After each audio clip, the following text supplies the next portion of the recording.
Hello वांगशा lovers and ईजा lovers.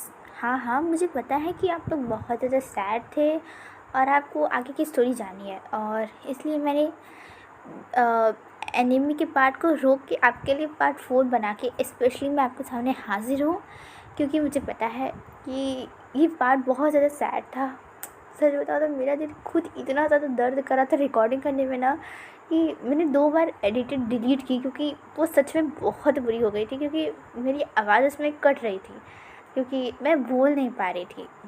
और आपने देखा होगा ना, पार्ट 3 में मैंने आपको गुड बाय तक नहीं किया। ये पहली बार था, क्योंकि मैंने अपनी ईगो को इतना ज़्यादा हर्ट कर दिया कि मैं खुद भी कुछ कह ही नहीं पाई, मैं कुछ कह ही नहीं पाई। तो मैंने सोचा कि लेट इट बी, मैं स्टोरी कंटिन्यू करती हूँ बस। और रही बात इस कमेंट की, आप देख लीजिए।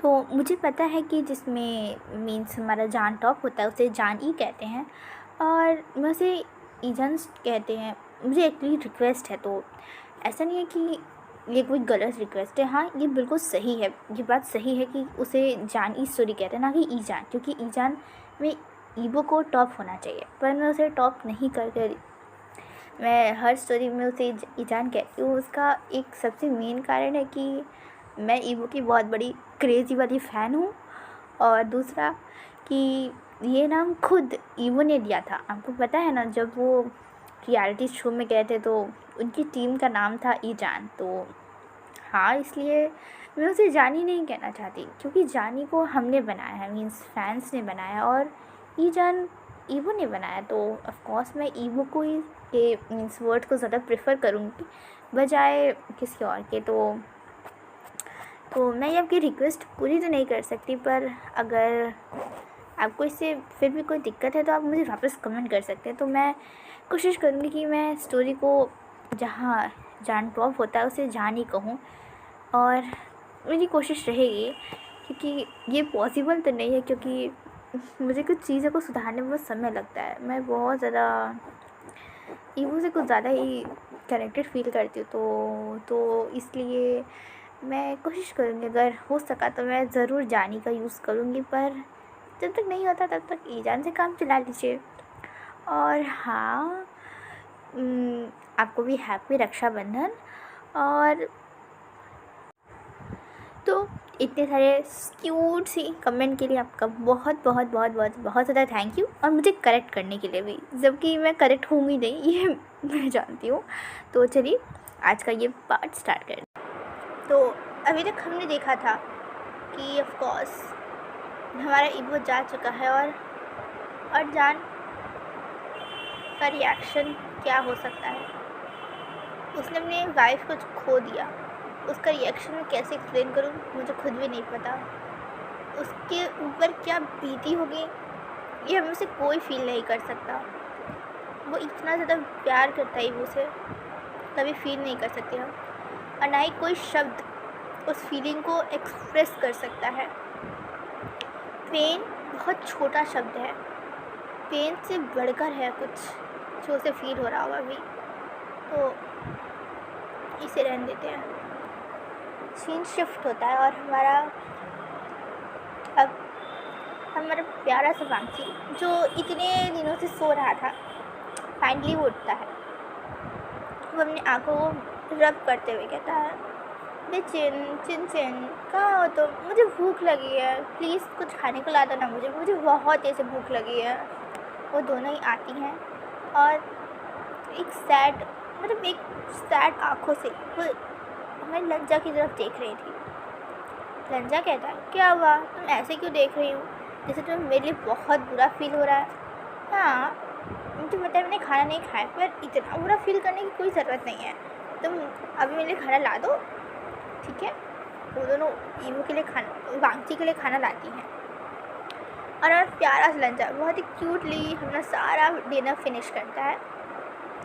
और तब वो पूछता है, सांपू कहाँ है, वो दिख नहीं रहे हैं, क्या वो सभा के लिए गए हैं या कुछ काम आ गया।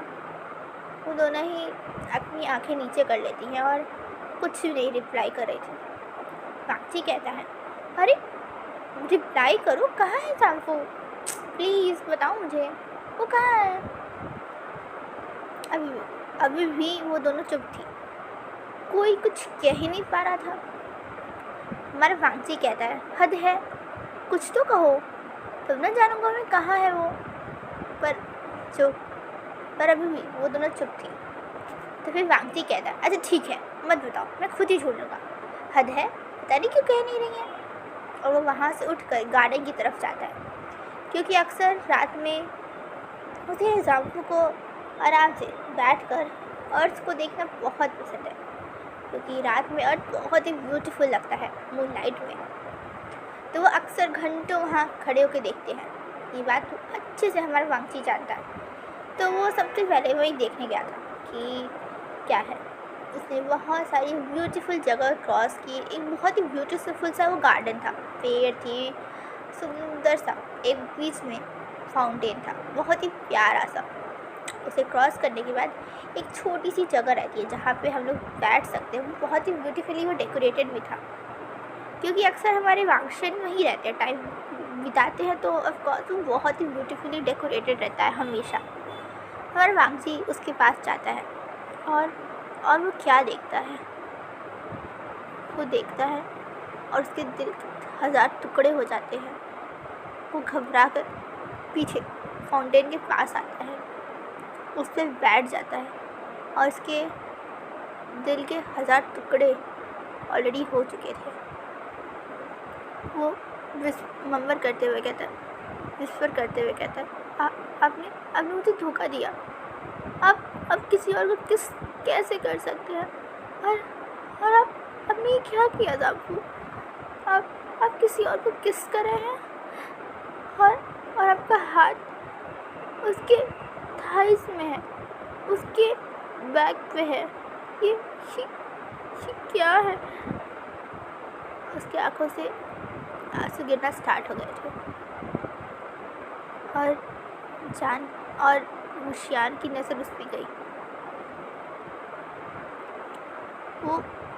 उसने किसको ब्रेक किया, पर उससे पहले हमारे लंजा की एक आंसू की बूंद उस फाउंटेन में गिर गई और उस फाउंटेन से बहुत ही ज़्यादा रोशनी आने लगी, बहुत ज़्यादा। और अचानक से वो फाउंटेन 2 टुकड़े में टूट गया और हमारा मूनलाइट, हमारा लंजा उसके अंदर गिरने लगा और वो बहुत ही तेज़ी से नीचे गिरने लगा अर्थ की तरफ। और यहाँ सीन शिफ्ट होता है और अब 1 महीना बीत चुका था हमारे ईवो का गए हुए इस दुनिया से, और हमारे युआन को अभी तक पता नहीं था कि जान ने उसे बताया नहीं था कि उसकी मम्मा के साथ क्या हुआ है। जान ने बस इतना कहा था कि तुम्हारी मम्मा मून के पास गई है मून से मिलने, क्योंकि तुम्हारी मम्मा को मून बहुत पसंद है ना, इसीलिए हमारी मम्मा ने मून से कहा कि प्लीज़ क्या मैं तुम्हारे साथ कुछ समय रह सकती हूँ। और मून ने भी मान कर बात उसे कुछ समय के लिए अपने पास लेके गया है। तो जब तुम्हारी मम्मा का मन भर जाएगा तब वो मून से कहकर वापस आ जाएगी। तो युआन अपने डैडा से कहता है, डैडा 1 महीना हो गया, वो मम्मा मून के पास से वापस क्यों नहीं आए? मैं मम्मा को चाहता हूँ, अब मुझे मम्मा के साथ सोना है, प्लीज़ न डैडा बुलाइए ना मम्मा को, मुझे मम्मा के साथ रहना है। वो जिद कर रहा था। अपने बच्चे की इतनी मासूमियत देखकर जान की आंखों में आंसू आ गए। उसे अच्छे से पता था कि अब उस मून से कभी भी उसकी मम्मा, उसकी वाइफ कभी वापस नहीं आ सकती है। वो बस उस मून को देख रहा था। इतना ट्रस्ट था उसके छोटे से आईवान को कि उसकी मम्मा उस मून से वापस आ जाएंगी, उसके लिए आ जाएंगी। पर ये बात तो जान को अच्छे से पता थी कि ये कभी पॉसिबल हो ही नहीं सकता कि वो वापस आ जाए, कभी पॉसिबल नहीं हो सकता। उसने खुद उसका फ्यूनरल किया है, उसके लिए प्रेयर किया है कि पॉसिबल नहीं हो सकता। उसने खुद उसकी डेड बॉडी को देखा है और फिर ऐसा सोचते ही उसकी आंखों से आंसू गिरने लगे। युआन कहता है, डैडा हाथ आगे कीजिए, मम्मा आ रही हैं, डैडा जल्दी हाथ आगे कीजिए। अनकॉन्शियसली वह जान हाथ आगे कर लेता है और सच में वो उसके हाथ में आ जाता है और युआन खुश होकर कहता है वाह डैडा देखिए माँ आ गई। जान उस पर्सन की तरफ देखता है और ये सच में बिल्कुल उसका चेहरा एकदम ईवो की तरह ही था, एकदम ईवो की तरह।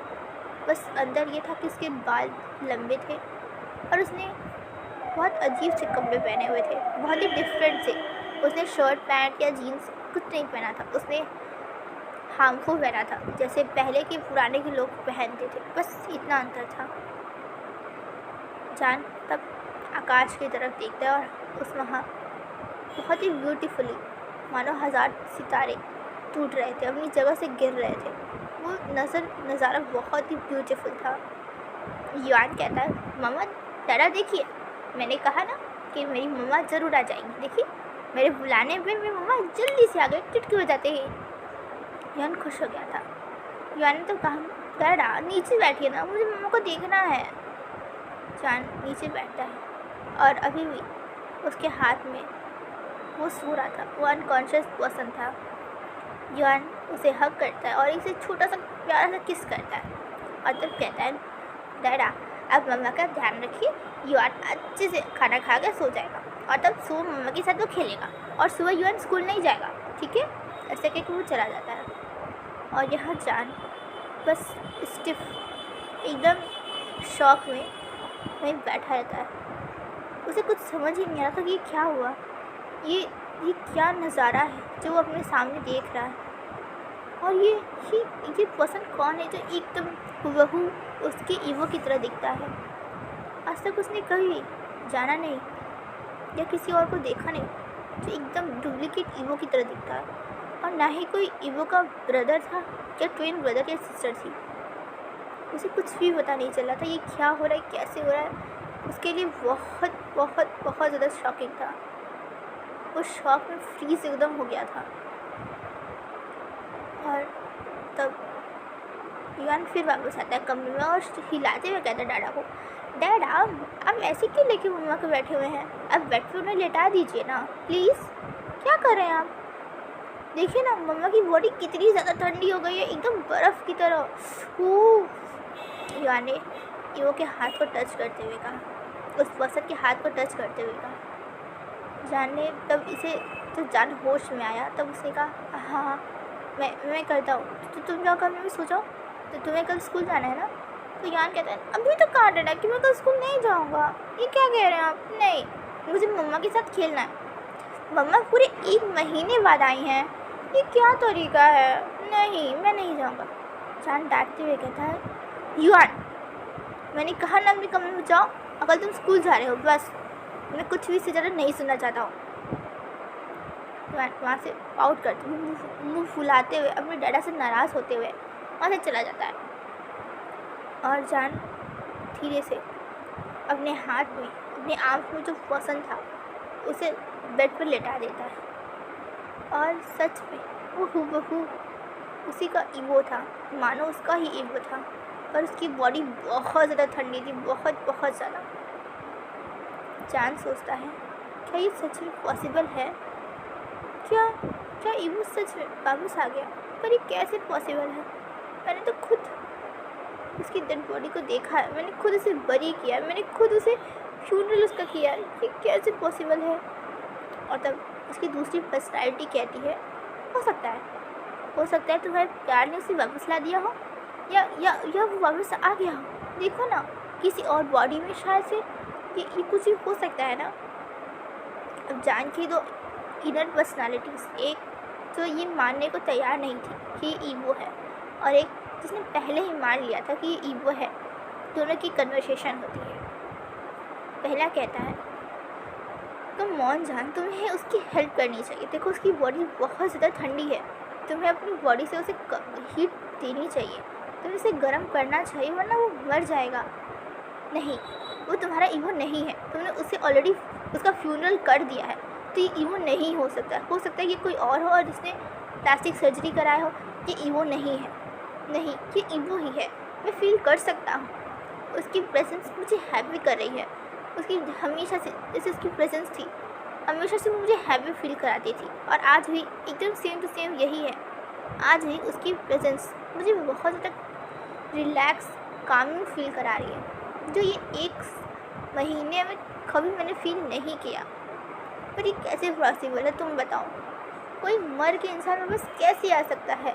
कि कोई ड्रामा या कोई फैन फिक्शन या कुछ नहीं है कि इसमें हम इंसान को मार कर वापस ज़िंदा कर सकते हैं। ये रियल लाइफ है, इसमें कैसे वापस कोई आ सकता है? नहीं, मैं कुछ नहीं जानती। बस मैं इतना जानता हूँ कि यही मेरा ईगो है और बस मुझे इसे बचाना है, चाहे कोई भी हालत में होता है, चाहे किसी भी हालत में मुझे इसे बचाना है बस। और फाइनली जान का वो पहला पर्सनैलिटी, जिसे यकीन है ईगो वही ईगो है, वो जीत जाता है।